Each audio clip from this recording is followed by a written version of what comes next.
made, so you bagged him. I'm a savage, classy, bougie, ratchet, sassy, moody, nasty, acting stupid. What's happening? What's happening? I'm a savage, classy, bougie. You guys see, I have a blanket here, and today we're gonna get creeped out. Today we're gonna be creeped out. We're gonna get scared and stuff. So guys, please like this video, turn on that notification, please. So yeah, I got my blanket. Don't pee in your pants, or if you have a pants, or if you're wearing a pants right now, or a dress, don't pee any clothes you're wearing, because it will be creepy. So today, guys, I watched creepy stuff before on my story channel. Go subscribe to that. Link will be down below, and also my gaming channel. Yeah. Don't ask. Okay, so yeah. Just give this video a big like, please. Yeah, and let's just go to the story. Creepy story here, and let's just start watching. Ooh, unforgivable nightmare. I was 20 at the time when this happened. I still remember this as a vivid memory in my brain that would never get erased. One day, I was at a club with a few friends. I saw a cute girl, which was totally my type at first glance. Aww. She had blonde hair and deep brown eyes. Blonde hair. Her nose was tiny and cute. Her lips were red like a rose. I approached her and I asked if she wanted a drink or something. She said yeah, and we drank a lot. She told me to come by her place. Oh, no. I hesitated at first, but soon I agreed. I told my friends that I was leaving early, and we booked a cab. We got in the cab, and 15 minutes later, we arrived at her house. Her apartment had a 2-floor. Nothing special, but just normal. We stepped inside, and all of a sudden, I smelled something rotten. Right. I got a bit nauseous and asked her if I could use the bathroom. She smiled and said yes. I rushed in, and as I did, the smell got stronger. That's where the smell was coming from. At first, I didn't pay attention and puked into the sink. I thought that I had drunk a bit too much, but it was not. Just then, I heard a splash of water right beside the bathtub. I turned and opened a shower curtain, and then what I saw made my heart drop. What happened? A dead body of a boy around my age, mutilated, was lying in the bathtub obliquely. As I got closer, I realized that his right leg was cut off too. I was freaked out. I wanted to scream, but it didn't come out. But I decided not to go outside, because she might be a psychopath killer and could kill me too. I tried to find an escape. Then I spotted something that I wasn't expecting. A small pocket knife stuck out from his jean pocket. I cautiously took the knife and flicked the door open. There was no one outside, and only that girl was sitting on the steps. I asked her what was in the bathtub, and suddenly, her expression got different. She flashed a maniac grin, and then she took out something from her back. A knife. All of a sudden, she lunged toward me, but I dodged it. I took out my knife and swung around as soon as she came to me and kicked her. She let out a scream as she fell to the ground. I heard some noise upstairs, but I wasn't going to check that out. I sprinted out the door and ran 2 blocks straight without stopping, and then called the cops. The cops searched the whole house and arrested 3 people, all charged for murdering innocent young boys. Then I took a cab back to my house. I called and told my parents about this incident. I wasn't able to sleep that night at all. This was the scariest I've ever experienced. And who knew what would have happened if I didn't find that knife? How will you even sleep with that? That was kind of creepy, but not like that creepy. So I never peed on my pants yet, so I'm kind of good. Let's just go to our next one. My stepdad was totally... My mom used to work as a taxi driver, and she started to go out with one of her coworkers. Oh no. Let's call him Larry for the sake of the story. He seemed like a nice guy at first. What the heck? Finally, they got married and had a daughter, and we will call her Ruby. But once they got married, things started to change immediately. He was not a nice guy after all. If something didn't go his way, he always ran to his mom's house.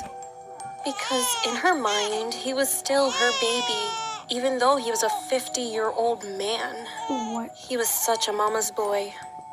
Mom and Larry would break up and make up a lot, so that was just normal behavior. But when he got drunk, sometimes we didn't let him inside the house as he can become a violent person. Oh. He'd break in by smashing a window to get in on occasion. Well, he would not hurt us, but broke things like a TV or a family member's computer, which made us terrified. The final straw was when he came into our house one day. He kidnapped Ruby and ran away for 2 days until the police arrested him and brought Ruby back home, even though Larry was her dad. Mom was literally traumatized by this incident. We decided to move out of our house, and it was a great idea to move away from him at a safe distance. We had none of his belongings, so he had no reason to come crawling back to us. So we moved out, and as time went by, we settled into the new house. We all started school, and I always woke up extra early to shower and play video games before I went to school. 4 But this 4 one a.m.? day, when I woke up at 4 a.m. and finished taking a shower, I came out of the bathroom and looked out of the window unintentionally. It was still dark, and there was a man who was walking up and down the path by the side of our house. Suddenly, he looked up and stared at me. He realized that I saw him. I stood there and did nothing. Then he walked away and stood under the streetlight. It was Larry. He had the most malevolent smile I've ever seen. Creepy He smile. came over to the mailbox saying that he was sorry. He said that he wanted to talk to my mom so they could start over again. That's creepy, no. I ran to Mom and woke her up, but we decided to call the police instead of letting him inside. About 10 minutes later, the police came to arrest him. They found out that he drove a car while drunk and left it halfway up the road. And when they searched him, he had a surgical scalpel in his pocket. He told the police that it was just a joke, but no one believed him. Exactly. Why would they believe him? True horror ghost horror story. When I was a kid, I was really into paranormal things such as ghosts and spirits, so I always got really excited for Halloween. But Halloween. I On one hate Halloween, my parents That's took me my and my worst brother to a ghost tour in the city. During the tour, we would visit real haunted houses, which were said to have some really violent ghosts. I couldn't be more excited. We arrived at the location for the tour meetup, What the an empty heck parking wrong lot, with but we were a bit family? early and nobody else had arrived yet. It was a chilly October night, so my parents decided that we should find a building to wait in until more people arrive. We walked over to the building that the parking lot was meant for, an old hotel, and entered the vestibule. We tried to fully enter the building, but we found that the doors leading to the lobby inside were locked. After a few minutes of standing around, I started to feel strange. A nauseous feeling had swept my stomach. Goosebumps ran up and down my arms, and a piercing feeling of being watched was stabbing, almost burning my back. Looking around, it was obvious that me and my family were the only ones inside the vestibule. The lobby of the building was also devoid of people. Once we saw people enter the parking lot, we left, and I felt better. And after that, I was shocked to see the first place we stopped on the tour was the building my family had been waiting in. Now, this building we won't enter, because the spirit inside here is more violent than the others will encounter. The guide stated, "In here, we have the Shadow Man. He doesn't terrorize the whole building, just the area that you enter through. He's been known to slap and scratch people coming inside." A few pictures were passed around. All of a sudden, I don't know how and why, but I recognized that an inky black figure stood against the door's windows. Its eyes were glowing white, and it had long fingers and pointed nails. It was freaky to think that I might have been targeted by the Shadow Man, but I didn't think much of it until after the tour when my family went back home. I started to complain to my mom that my back was itching and burning, so she grabbed some ointment and told me she would look at it. We thought it was just a bug bite. We had been walking around outside at night after all. When she lifted my shirt, she asked when I had scratched my back. I told her I hadn't. She took a picture on her phone and showed it to me. I was met with a long red scratch leading from my shoulder to the middle of my back. The skin on my back was a shade of red, like a rash. Me and all of my family couldn't say anything, but just turned back straight to our house. The Shadow Man had got me. Guys, this is the last story. What do you I'm love kinda most? freaked Peanut out. butter? I'm Chocolate? kind of scared. We got you, dog. Oh my We got you. god. I'm kind of scared right now. Oh my god, that was creepy. Went in the wrong ride and This almost got is not killed. about my story, but someone from my church, and he wanted to share his experience with anyone else. He's a 32-year-old man, and his pseudo name is Mark. Hi, Mark. He's a fairly big guy, and this situation took place when he was on his way home from work. He said that he had lost his phone 1 week before this whole situation happened, so he couldn't call and get any help during this story. It was quite late, around 11 p.m. He had finished work and was walking to a taxi stop location, and when he got there, a few people were standing around waiting as well. After about 2 minutes, he noticed that there was a minivan approaching. Usually, minivans are cheaper than taxis, and he felt tired that day, so he decided to take the minivan. He sat on a seat, and there was a young boy seated in the passenger side next to the driver, who was collecting the fare. And then, 2 other boys who looked like teenagers also boarded the minivan and sat in the seats in front of him. Once the minivan took off, after about 5 minutes, the boy asked if they would like to drink some Coke. The boys accepted and started drinking. And they also gave it to Mark. Mark was also feeling thirsty, so he took it, but only a sip. Not much later, he started feeling drowsy. Just before he about laid his head on the seat beside him, he noticed that those 2 boys were already knocked out. After he laid his head down, he heard noises coming from the back seats. 2 people were talking in a different language. The car was passing a big signboard that showed Crest Chicken Farm. And then he finally passed out.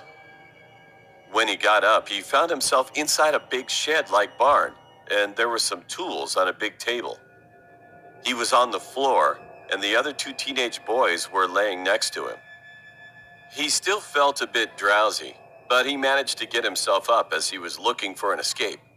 Dang. He saw that the 2 boys were still passed out, so he tried waking them, but they wouldn't budge. As Mark was kind of a big man, he tried to see if he could carry one of them, but it was hard to do because even Mark was having a hard time to stand properly. Oh, no. And then he heard voices. He took a peek from the door, and 3 people were walking toward the big shed, coming from a house on the hill, which was quite close to the shed. Mark panicked and tried to look for another exit. He was looking around the place, and he found one at the end of the shed, luckily. He approached quietly and escaped as fast as he could. At this point, his vision was all blurry, but he managed to find a fence door and unlocked it. He heard the people shouting, but he ignored. He just kept on running. When he finally reached his house, it was early morning, around 5 a.m. His wife was up all night waiting for him and ran out the front door as soon as she saw him. He collapsed and slept for almost the whole day. When he woke up and finally got a chance to explain to his wife what had transpired that night, he remembered about the other two boys who were still there. Then he contacted the police immediately. He told the police about the road signs and a big billboard for Crest Chicken Farm and other things that he could remember. About 2 weeks after, there was a police report about how they found two teenage boys' bodies in a lake and advised that when they examined the bodies, all their organs were missing. Mark just stood in fear. And as the event was too traumatic for him, Mark had to quit a job for a while.